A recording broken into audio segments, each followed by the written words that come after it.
BICSI DCDC-002 exam practice questions with explanations are available in the video for you to study. Which specialized facility component requires an independent air handling unit distinct from the primary server environment? A. Uninterruptible power supply, UPS, chamber. B. Personnel break area. C. Dedicated printing, production room. D.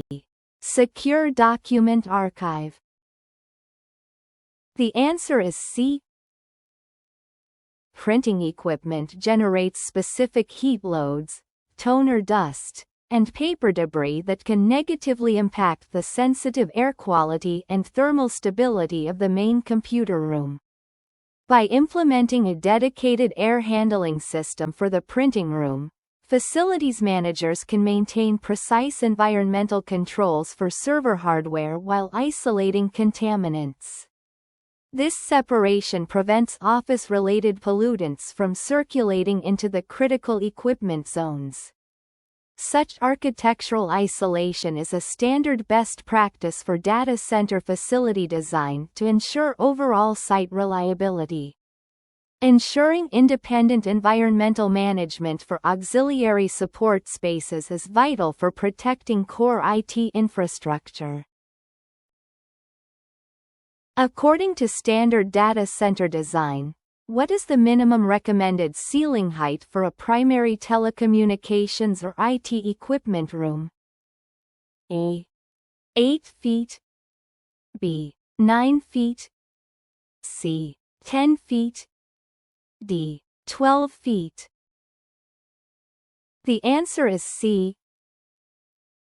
Maintaining a minimum ceiling height of 10 feet is essential to accommodate overhead cable tray systems, lighting fixtures, and fire suppression infrastructure without obstructing airflow.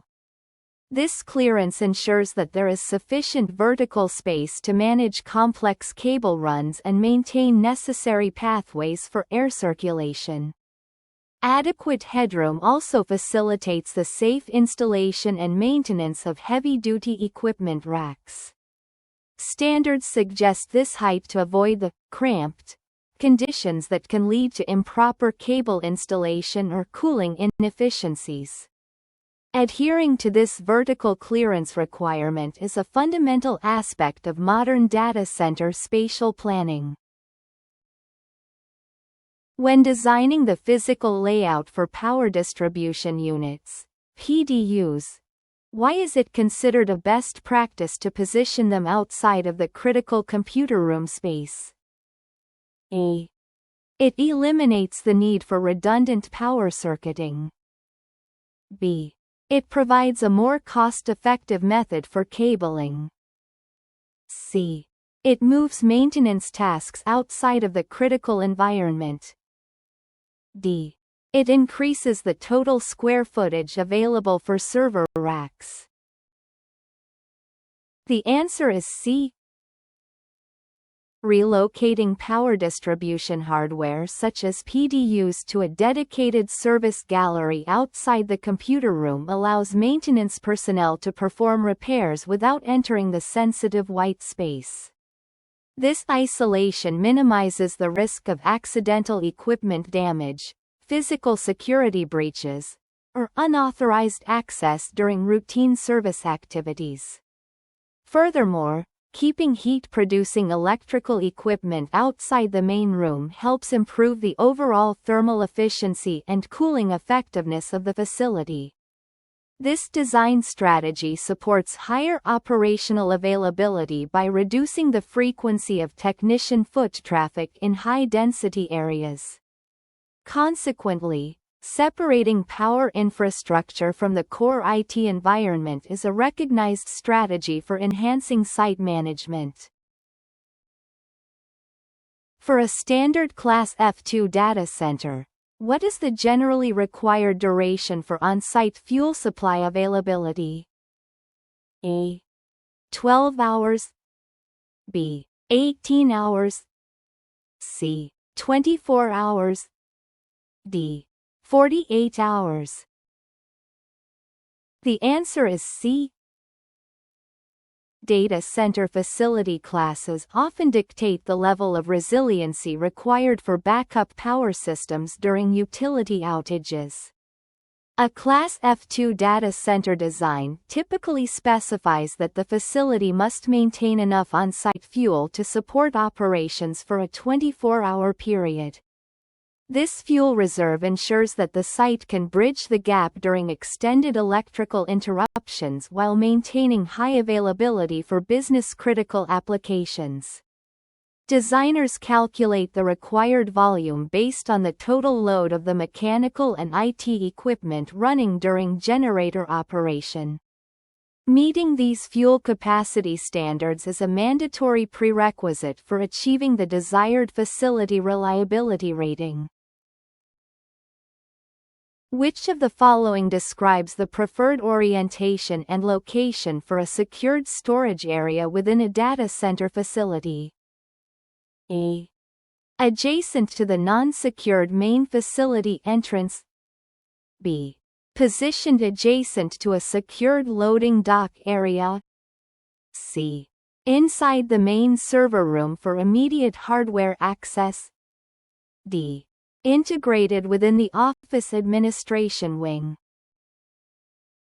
The answer is B. Placing the secured storage area directly adjacent to a secured loading dock is a critical security design measure for modern data centers. This configuration allows for the safe offloading, staging, and storage of sensitive IT equipment while maintaining a controlled chain of custody from the delivery vehicle into the secure facility. By minimizing the transit distance between the entry point and the storage area, security teams can more effectively monitor and protect assets during the unpacking process.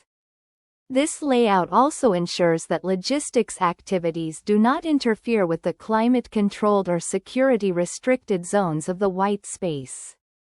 Optimal placement of these areas is essential for both operational efficiency and physical security compliance. When calculating the total thermal load for a data center, which components should be included to ensure accurate cooling system sizing? A. Only the IT equipment heat output. B. IT equipment and PDU losses. C. IT equipment, cooling infrastructure, lighting, and power distribution losses. D. Lighting and building climate control only. The answer is C. An accurate thermal load calculation is vital for preventing hotspots and ensuring that the cooling infrastructure can handle the facility's heat rejection requirements.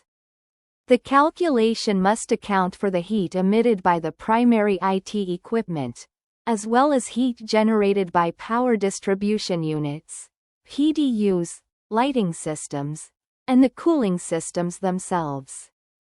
Ignoring any of these heat-generating sources can lead to an undersized cooling design, which would threaten the reliability of the entire facility. Comprehensive thermal modeling requires a holistic approach that incorporates all electrical and mechanical contributors to the overall room temperature. Proper load calculation ensures that the facility remains within operational temperature thresholds under peak load conditions. According to TIA 942, what is the accepted temperature range that should be maintained in a data center to ensure optimal equipment operation? A. 60 degrees Fahrenheit to 70 degrees Fahrenheit. B. 68 degrees Fahrenheit to 77 degrees Fahrenheit. C. 75 degrees Fahrenheit to 85 degrees Fahrenheit. D. 72 degrees Fahrenheit to 80 degrees Fahrenheit. The answer is B. The TIA 942 standard provides clear guidance on the environmental parameters necessary to maintain a reliable data center environment. An operating range of 68 degrees Fahrenheit to 77 degrees Fahrenheit, 20 degrees Celsius to 25 degrees Celsius, is recommended to balance the longevity of electronic components with energy-efficient cooling operations. Maintaining these specific conditions prevents the risks associated with thermal stress, such as component failure or erratic system behavior. Facilities that strictly adhere to these temperature guidelines significantly reduce the likelihood of hardware degradation caused by excessive heat or environmental instability. Consistent climate control is a pillar of data center maintenance that ensures long-term operational integrity. Which network topology is generally recognized for using the least amount of structured cabling in a modern data center design? A. Star topology. B. Full mesh topology. C. Top of rack, TOR, architecture. D. Bus topology. The answer is C. Top of rack, TOR, architecture is widely adopted in modern data centers because it moves the access switches directly into each equipment cabinet. This physical integration significantly reduces the length and volume of long-run copper or fiber cabling needed to connect servers to the network infrastructure. By centralizing connections within the rack, TOR designs simplify cable management and improve airflow under the raised floor or within overhead pathways. This approach not only optimizes physical space but also makes network scalability much easier as the facility grows. Therefore, TOR is preferred in high-density environments where cable congestion poses a challenge to efficient site design. When designing the layout for server rows, what is the maximum recommended number of cabinets in a single aisle to ensure efficient airflow and safety? A. 10 racks. B. 20 racks. C. 30 racks. D. 40 racks. The answer is B.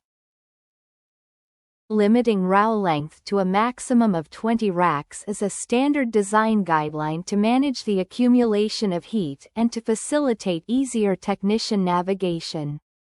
Rows that are too long can cause airflow resistance and create significant heat gradients that make cooling control less predictable. Additionally, having a clear limit on the number of racks per row ensures that personnel can quickly access exits in the event of an emergency. This structural constraint also helps in compartmentalizing the white space for better fire suppression and containment strategies. Maintaining reasonable aisle lengths is essential for achieving balanced environmental performance across the data center floor. What is the primary purpose of an automatic transfer switch, ATS, in a facility power distribution system? A. To convert alternating current, AC, to direct current, DC. B. To provide power monitoring and load shedding capabilities. C. To facilitate a controlled transition between the utility grid and a standby generator. D. To regulate the incoming voltage levels from the local power substation. The answer is C. An automatic transfer switch, ATS, serves as a critical safety and reliability mechanism that senses when primary utility power is lost and automatically triggers a shift to the secondary power source. By detecting the failure of the main grid, the ATS ensures that backup power, usually provided by a diesel generator, is applied to the data center load without manual intervention. This rapid transition is necessary to maintain the continuous uptime requirements of business-critical IT systems. The ATS is configured to ensure that there is no backfeed into the utility line, which protects electrical grid workers during maintenance. Therefore, the ATS is a fundamental component of the facility's power redundancy and disaster recovery strategy.